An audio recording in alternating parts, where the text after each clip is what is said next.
go back to looking over the summers, Kd and Kylie been working out together all the time. They had pictures where they was working out in Miami together. Video of them working out in Miami together. And I think it's been brewing over the course of this season. I think they've been in discussion about this. But I think it was either whether they was going to choose the Knicks or the Nets, in my opinion. And obviously, that's night and day. That's apples and oranges. If I had a choice, I'm choosing the Nets too. They moving in the right direction. They got a nice core with LeVert, nice coaching staff. And I think KD time was up in Golden State, in my opinion. I think he came there, he did what he needed to do. He won 2 championships, back-to-back Finals MVP. Just think about it. I mean, he left almost $70 million on the table. I know he got a lot of money, but still in all, he left about $70 million on the table. And I think, in my opinion, KD never bounced back from the Draymond situation. And I think the Warriors had a chance to sign KD back. But when that situation occurred, and the Warriors tried to clean it up by suspending Draymond. But they suspended Draymond, and then about 2 months later after that, the owner comes back out and says that he wants Draymond there for life, right? He want him there for life. So, I mean, it's more so like, it's hard to say they took him for granted, but I think he felt like, it was best for him to leave. And it's hard to overcome that. Those some harsh words. I mean, I done got into heated battles with KG. I done got into heated battles with Rondo. I done got into heated battles with Paul Pierce. We all going to dinner tonight, by the way. Yep. But we never crossed the line to that nature. Right. And as a man, it's certain levels that you just don't cross the line, and I think that was the last straw. Is there anything they could have done to clean it up in the end, in the last couple months? Well, it was hard because it ended so horrible.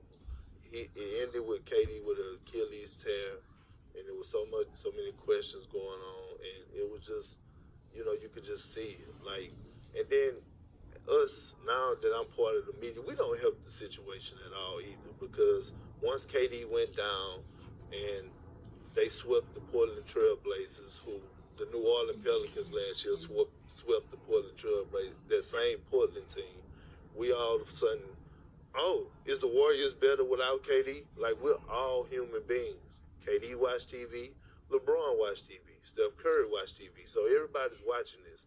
And we didn't help the narrative either. So, KD is seeing all this. And the emotions that the Warriors were showing, all of a sudden step back to his normal self once KD go out. I mean, it's just, it was just time for him. So here's the, we'll revisit the Draymond situation back from. Right. I remember when this happened, and the vibe I got was Draymond said what everyone in the Warriors locker room and organization was thinking about Kevin, which was it seemed like he had one foot out the door already. Right. And they felt like, how could you have come here, win these titles, that we've done everything we said we were going to do. When we met in the Hamptons, it's been good, hasn't it? We've been to 2 straight finals. You're the MVP each time. Your business opportunities have grown. The organization's treated you well. Like, they felt like they did everything they said they were going to do for him, and he took that for granted. Like, I think that was the vibe on where Draymond's side was coming from, and it wasn't just Draymond. Draymond gave voice to what a lot of people. And I have no problem with that, and I understand and I agree with you completely. Mm-hmm. But the words that came out before that, that's the problem what I have. So what if he said, go ahead and leave, we know you want to leave, that part. But to call him the B word a couple of times and tell him you're a B word, that's the ultimate disrespect.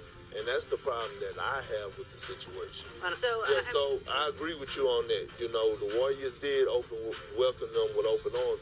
And then you got to understand, KD and Draymond developed a relationship like me and Kevin Durant had, a real brotherhood.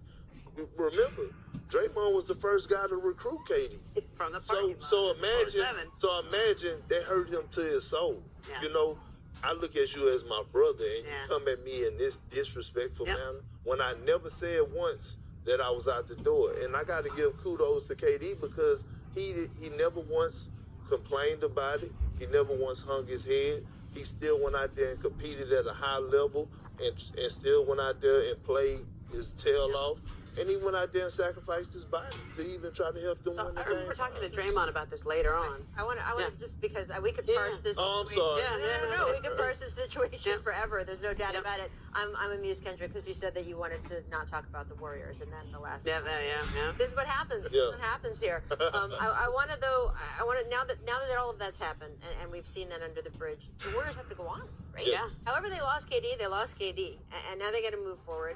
And Kendrick's right. All through the Western Conference Finals, we heard, "Hey, Steph's in MVP form. Hey, that offense looks good, right? Look, it's all moving." Do you think, Nick, that Steph can return to that MVP version of himself this next year? Because we know what happened to Russell Westbrook when Kevin Durant left OKC. I think he can to a certain extent, though, Rich, because I think they're going to load manage the hell out of him. This is a different year. And Steph, just like KD, he listens to what everybody's saying, and he's going to hear, the Warriors can't be the same without Kevin, and he's going to want to show that he can still put up 35 on any given night and dominate. But this year is different. They are not going to play him 40 minutes a game in any stretch. They're going to make sure he's not playing heavy back-to-backs. They know as they enter this year without Kevin and without Clay for however long the stretch is, they're probably not going to win a title. And could they come back in the playoffs and make a little noise? Sure. But Steph wants to be a solid player who wins titles down the line. And this year, after 5 straight years in the finals, I just don't see him taking that step back to an MVP level in the moment.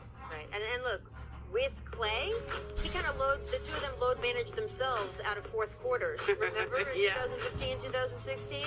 So they didn't have to cut down on their minutes because they were so far ahead. But your point is taken. They're not going to have Clay for the first probably 2/3 of the season there until after the All-Star break. So it will be interesting to see which version of Steph we get. If we get 2015 Steph, 2016 Steph, or maybe a modified 2019 Iguodala. That's right, absolutely. Sure. Very different stuff going on. Different building, all going to be. But great signing, great steal by getting Looney back. Oh, Kevon Looney, That was a absolutely. steal. Here's what the Jump recommends for today. Tim Bontemps writing up an alternative universe for the Knicks won free agency in 2019. I'm just going to send this to Stephen A. and we'll see what happens. It's on the ESPN app, and just think some happy thoughts during the break for all the Knicks fans out there. We'll be back. That one is so fun.